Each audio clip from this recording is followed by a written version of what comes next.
we are hoping to have really good discussions with President Trump and his fellow government colleagues.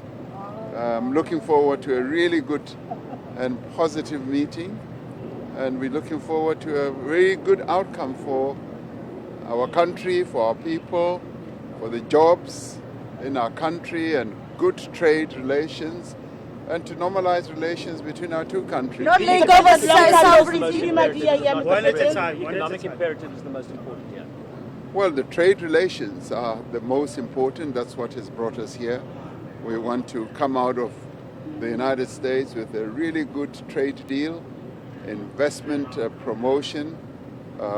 We invest in the United States and they invest in us, and we want to strengthen those relations, and we want to consolidate good relations between our two countries. So I'm very positive. I'm looking forward to the discussions we're going to.